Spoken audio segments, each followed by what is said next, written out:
Hello बच्चों, हिंदी उत्सव channel में आप सभी का स्वागत है। क्लास 7th का हिंदी विषय लेकर हम फिर से प्रस्तुत हुए हैं और इसमें हम पार्ट 2 समाज सेवा का अध्ययन करेंगे। यह पदुमलाल पुन्नालाल बख्शी द्वारा लिखा गया है। आइए सीखें इस पाठ में क्या क्या दिया गया है। समाज के संगठन का महत्व, परोपकार की भावना का विकास, निबंध विधा से परिचय, विलोम शब्दों का ज्ञान, विशेषण और उसके प्रकारों से परिचय। समाज सेवा, जिससे जैसा कि नाम से ही मतलब ज्ञात हो रहा है कि इसमें हमें समाज की सेवा के बारे में बताया गया है। अब हम इसको आगे पढ़ते हैं। मनुष्य ही एक ऐसा प्राणी है जो अकेला नहीं रह सकता। उसे अपनी रक्षा के लिए समाज का संगठन करना ही पड़ता है। यूँ तो और भी कई प्राणी हैं जो अपना दल बनाकर रहा करते हैं, परंतु उन प्राणियों के दल और मनुष्य के समाज में यह भेद है कि मनुष्य ने अपनी बुद्धि द्वारा अपने सामाजिक जीवन का निरंतर विकास किया है। देश काल और अवस्था के अनुकूल उसने अपने समाज में श्रेष्ठ परिवर्तन किए हैं और ऐसे परिवर्तन अब भी होते जा रहे हैं। इसी से मनुष्य समाज उन्नतिशील है और अन्य प्राणियों का दल सैकड़ों वर्षों के बाद भी अपनी स्थिति में कोई उन्नति या परिवर्तन नहीं कर सका। अपनी उन्नति के लिए एक साथ मिलकर काम करने की प्रवृत्ति से प्रेरित होकर जो दल बनाया जाता है उसी को समाज कहते हैं। चलिए अब हम इनको समझते हैं। मनुष्य एक ऐसा प्राणी है जो अकेला नहीं रह सकता। ये तो आप और हम सभी जानते हैं कि जो मनुष्य हैं वो अकेला नहीं रह सकता। आप खुद ही कल्पना कीजिए कि अगर कोई आपसे कहे कि आप अकेले घर में रहो, आप तो मतलब यहाँ तो समाज की बात हो रही है, लेकिन हम तो सिर्फ घर में बोल रहे हैं। तो एक मनुष्य अकेला घर में भी नहीं रह सकता। हाँ, परिस्थितियाँ कभी ऐसी बन जाती हैं कि रहना पड़ता है, लेकिन वो खुद से नहीं चाहता कि वो अकेला रहे। तो मनुष्य एक ऐसा प्राणी है जो कब अकेला नहीं रह सकता। उसे अपनी रक्षा के लिए समाज का संगठन करना पड़ता है। उसे अपनी रक्षा के लिए समाज के लोगों की ज़रूरत होती है। यूँ तो और भी कई प्राणी हैं जो अपना दल बनाकर रहते हैं। इसमें कवि कहते हैं, लेखक कहते हैं कि और भी दल हैं, और भी प्राणी हैं जो अपना दल बनाकर रहते हैं, परंतु उन प्राणियों के दल और मनुष्य के समाज में यह भेद है। लेकिन जो प्राणी दल बनाकर रहते हैं उनके दल और मनुष्य के समाज में यह भेद है कि मनुष्य ने अपनी बुद्धि द्वारा अपने सामाजिक जीवन का निरंतर विकास किया है। मनुष्य का क्या है, मनुष्य सोच सकता है, समझ सकता है, उसके पास बुद्धि है जो विधाता ने उसको दी है, और उस बुद्धि के द्वारा उसने अपने सामाजिक जीवन में अनेक परिवर्तन और विकास किए हैं।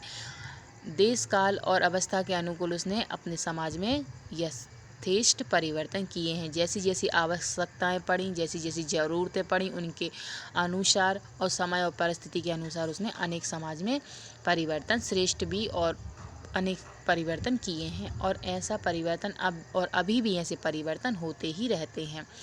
इसी से मनुष्य समाज उन्नतिशील है और इन्हीं के कारण मनुष्य समाज है ना जो वो उन्नति करता है और उन्नतिशील है। और अन्य प्राणियों का दल सैकड़ों वर्षों के बाद भी अपनी स्थिति में कोई उन्नति या परिवर्तन नहीं कर सका।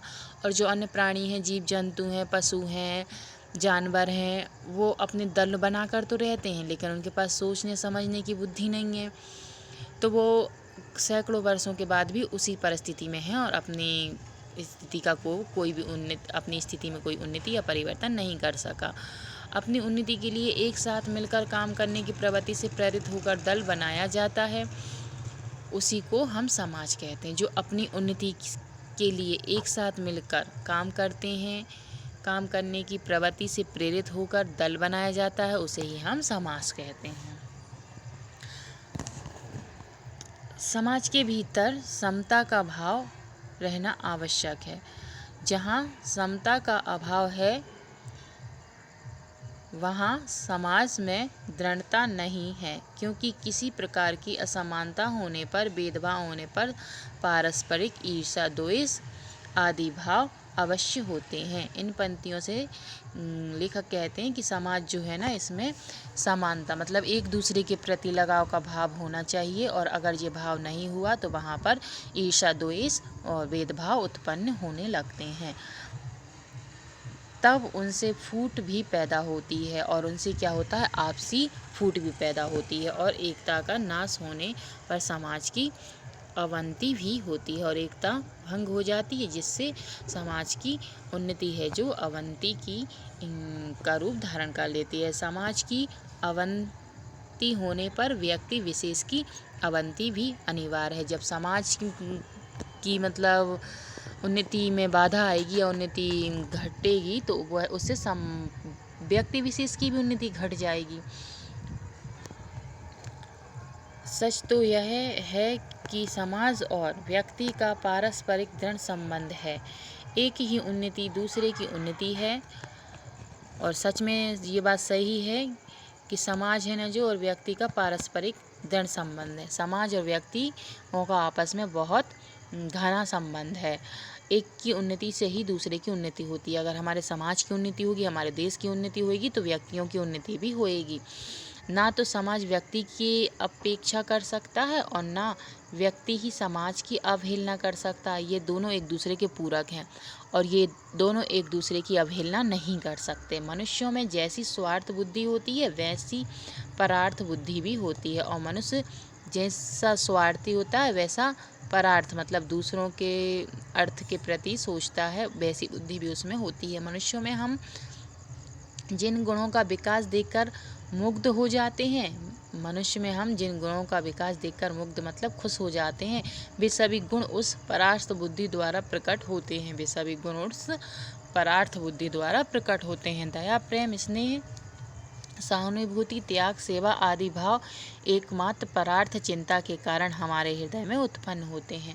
दूसरों के प्रति दया भावना, जी स्नेह, सहानुभूति, दूसरों से लगाव, दूसरों की सेवा करना एकमात्र ये परार्थ बुद्धि के कारण ही हमारे हृदय में उत्पन्न होते हैं। हम अपने स्वार्थ साधन से जो सुख और संतोष मिलता है वही आनंद हमें परार्थ चिंतन और परोपकार से मिलता है।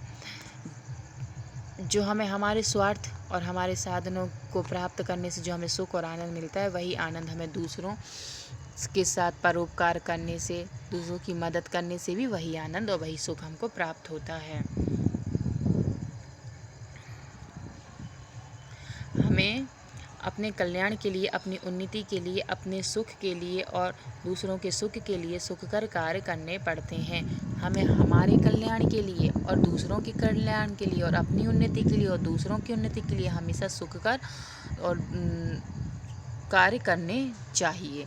ऐसे ही कामों को हम सेवा कहते हैं और ऐसे ही कामों को सेवा कहा गया है। सेवा का अर्थ है दूसरों का दुख दूर करना, दूसरों को सुख पहुंचाना। और सेवा का अर्थ क्या है कि दूसरों का दुख दूर करना और दूसरों को सुख पहुंचाना। समाज 2-4 व्यक्तियों का समूह नहीं है। समाज में 2-4 व्यक्ति नहीं रहते, ये सिर्फ 2-4 व्यक्तियों का समूह नहीं है, किंतु व्यक्ति उसके अंग अवश्य हैं। लेकिन जो व्यक्ति हैं वो समाज के अंग अवश्य हैं। किसी भी व्यक्ति की सेवा करना समाज की सेवा करना है और हम अपने समाज में किसी भी व्यक्ति की सेवा करते हैं तो वो समाज की सेवा के अंतर्गत आता है। यदि हम किसी कुपथगामी व्यक्ति को किसी भी प्रकार सुपथ पर ला सकें तो उससे हमने समाज की सेवा अवश्य की है। अगर हम गलत रास्ते पे जाने वाले और गलत कामों को करने वाले किसी व्यक्ति को किसी भी प्रकार अगर सही मार्ग पर ला सके तो यह हमारे समाज की बहुत बड़ी सेवा होती है। यदि हम किसी एक का अज्ञान दूर कर सकें तो हम किसी अंश तक समाज की सेवा कर चुके। और अगर जो व्यक्ति अज्ञान है, जिसको ज्ञान नहीं है, और हम उसको कुछ ज्ञान देकर उसके अज्ञान को दूर कर सकें तो भी हम समाज की बहुत सेवा करते हैं। परंतु यथार्थ समाज सेवा वह है जो किसी व्यक्ति विशेष को सुख पहुंचाने की दृष्टि से नहीं, वरन अधिकांश लोगों को अधिकतम सुख पहुंचाने के लिए की जाती है। परंतु यथार्थ मतलब वास्तव में समाज सेवा वही है जो किसी विशेष व्यक्ति, मतलब ऐसा नहीं जो सिर्फ हमारा रिलेटिव हो या हमारा रिश्तेदार हो या हमारा परिचित हो, सिर्फ हम उसको ही सुख पहुंचाएं, नहीं, ऐसा नहीं होना चाहिए। यह दृष्टि गलत है। वरन अधिकांश, हमें समाज के अधिकांश गरीब लोगों को, जिनसे हमारा कोई संबंध भी नहीं है, अधिकांश गरीब लोगों को सुख पहुंचाने के लिए की गई सेवा ही सही मायने में समाज सेवा होती है। समाज में एक ओर जीवन की स्थिरता है तो दूसरी ओर परिवर्तनशीलता। समाज जब तक दृढ़तापूर्वक किसी नियम का पालन नहीं करेगा तब तक उसकी उन्नति नहीं होगी। समाज में जो एक और जीवन की स्थिरता है, मतलब जीवन की स्थिरता है, तो दूसरी ओर परिवर्तनशीलता भी तो दूसरी ओर परिवर्तन भी होते रहते हैं। समाज जब तक दृढ़तापूर्वक किसी नियम का पालन नहीं कर सकता, मतलब समाज जब तक किसी नियमों का पालन नहीं कर पाएगा तब तक उसकी उन्नति नहीं होगी, तब तक उसकी उन्नति भी होना निश्चित नहीं है। इसीलिए अधिकतर लोगों का विचार करके समाज की एक मर्यादा बना दी जाती है। इसीलिए अधिकतर लोगों का विचार विमर्श करके समाज की एक मर्यादा बना दी जाती है। सभी व्यक्तियों को उस मर्यादा का पालन करना पड़ता है और सभी जो समाज के लोग हैं उन सभी को उस मर्यादा का पालन करना पड़ता है। चाहे किसी व्यक्ति को कष्ट ही क्यों ना हो तो भी वह समाज की मर्यादा का उल्लंघन नहीं करेगा और इन नियमों का पालन करने में चाहे किसी व्यक्ति को कितना भी कष्ट क्यों ना हो, लेकिन वह समाज की मर्यादा का उल्लंघन नहीं करेगा। यदि वह ऐसा करेगा तो समाज द्वारा निंदनीय होगा, उसकी समाज में निंदा होगी। अगर वह ऐसा करेगा, उन नियमों का उल्लंघन करेगा, उन नियमों को नहीं मानेगा तो उस व्यक्ति की निंदा होगी। अधिक की भलाई का ध्यान रख हमें उसके लिए एक की भलाई की चिंता छोड़नी पड़ती है। जहाँ मतलब अधिक लोग कोई कार्य ऐसा हो जिससे अधिकतर लोगों का तो भला हो लेकिन किसी एक का बुरा हो रहा है उस कार्य से, तो हमें वो एक का छोड़ के अधिकतर लोगों का देखना पड़ता है।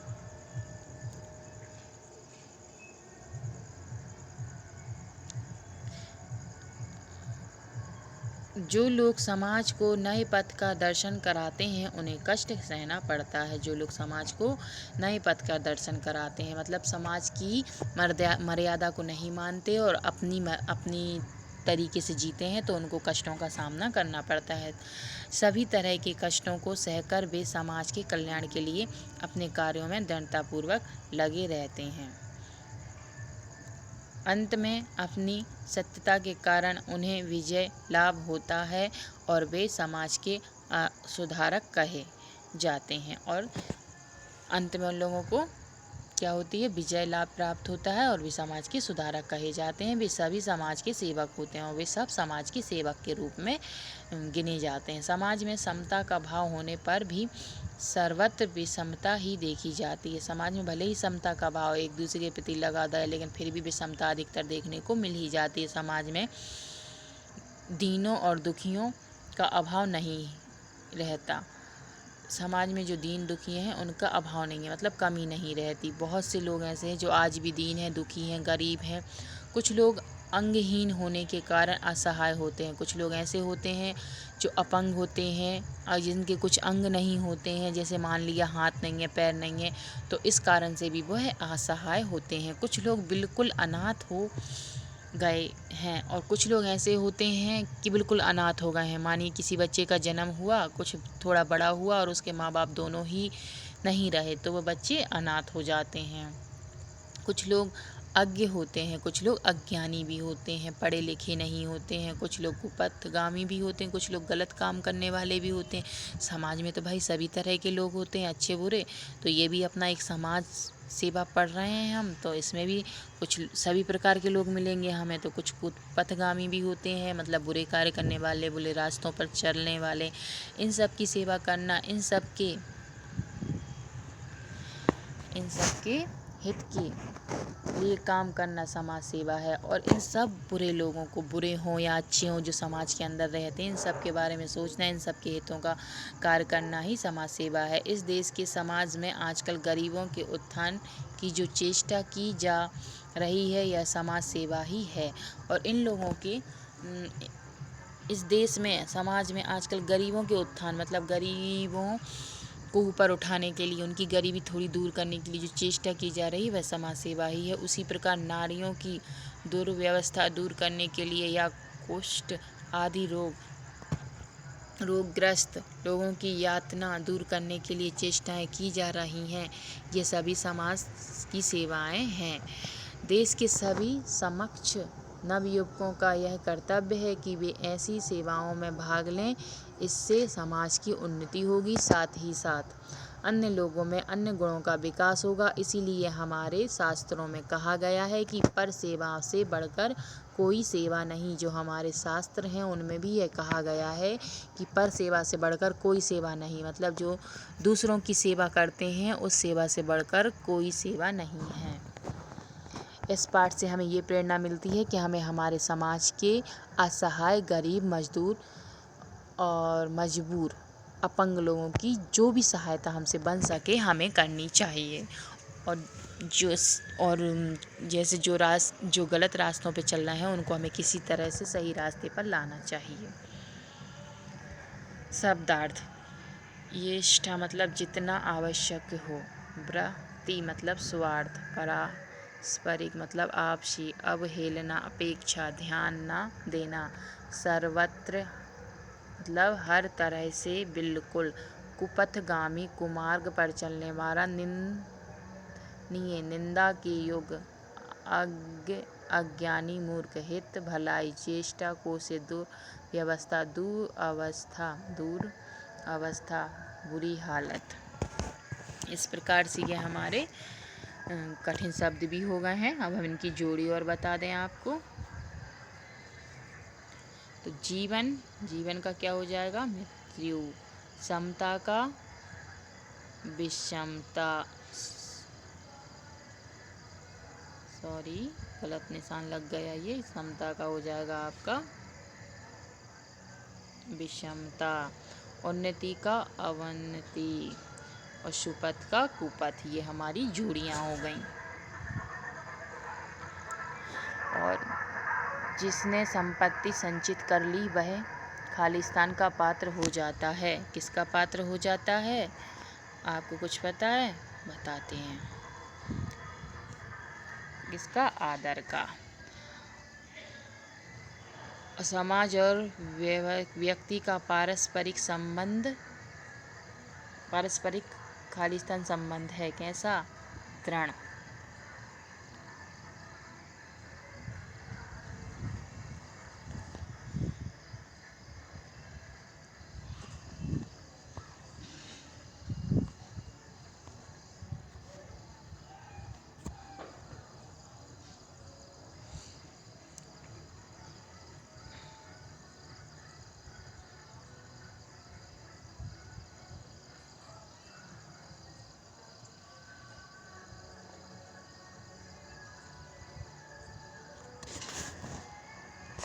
समाज सेवा अधिकांश लोगों को सुख पहुंचाने के लिए की जाती है।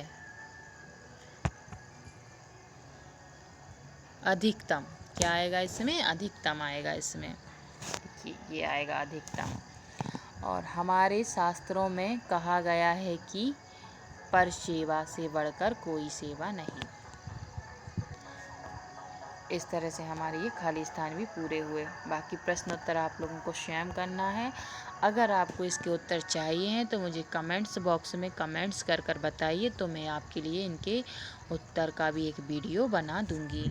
धन्यवाद। प्लीज़ अगर आपको मेरा वीडियो अच्छा लगा हो तो मेरे चैनल को सब्सक्राइब करें और अधिक से अधिक शेयर करें, लाइक करें, बेल आइकन प्रेस करें। और अगर कुछ कमी लगे तो कमेंट सेक्शन में अपना कमेंट्स लिखकर ज़रूर भेजें। धन्यवाद।